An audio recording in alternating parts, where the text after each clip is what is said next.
அரக்கோணம் அருகே கடந்த 3 மாதங்களாக சீரான குடிநீர் வழங்காததை கண்டித்து காலி குடங்களுடன் பெண்கள் அரசு பேருந்தை 3 மணி நேரம் சிறைப்பிடித்ததால் பரபரப்பு நிலவியது.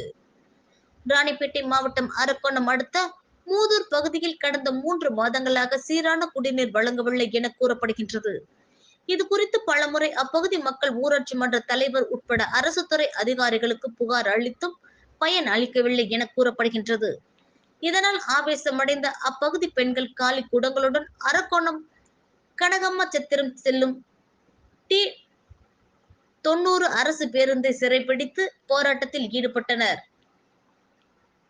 தகவல் அறிந்து சம்பவ இடத்திற்கு விரைந்து வந்த ஊராட்சி மன்ற தலைவர் செல்வியின் கணவர் அர்ஜுனன் பொதுமக்களிடம் பேச்சுவார்த்தை நடத்தினார்.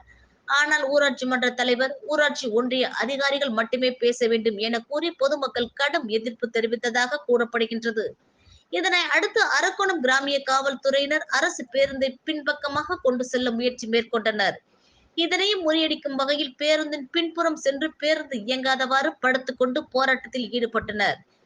அதனைத் தொடர்ந்து பொதுமக்களிடம் பேச்சுவார்த்தை நடத்திய ஊராட்சி மன்ற தலைவர் செல்வி மக்களின் கேள்விகளுக்கு பதிலளிக்க முடியாமல் கதறி அழுதார். இறுதியாக சம்பவ இடத்திற்கு வந்த ஊராட்சி ஒன்றிய அதிகாரிகள் பேச்சுவார்த்தை நடத்தி நாளை குடிநீர் விநியோகம் செய்ய ஏற்பாடு செய்யப்படுவதாக உறுதி அளித்ததை அடுத்து அனைவரும் கலைந்து சென்றனர். இதனால் சுமார் 3 மணி நேரம் அரசு பேருந்து சிறைப்பிடிக்கப்பட்டது பெரும் பரபரப்பை ஏற்படுத்தியது.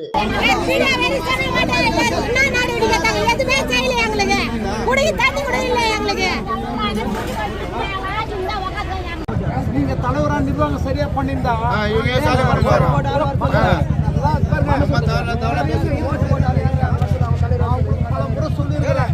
பஞ்சாயத்து நிர்வாகத்தில் சொல்லியிருக்கிறேன். வீட்டுக்காரங்க சுதந்திரமா விடுவோம், தண்ணி நிர்வாகம் பண்றாங்க, நல்லா பண்றாங்க.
நம்ம தேங்க்ஸ் சொல்லிச்சு போலீஸ்காருக்கு வீடியோ எடுத்துக்கலாமா நாராயணசாமிக்கு நம்ம தேங்க்ஸ் சொல்லிச்சு.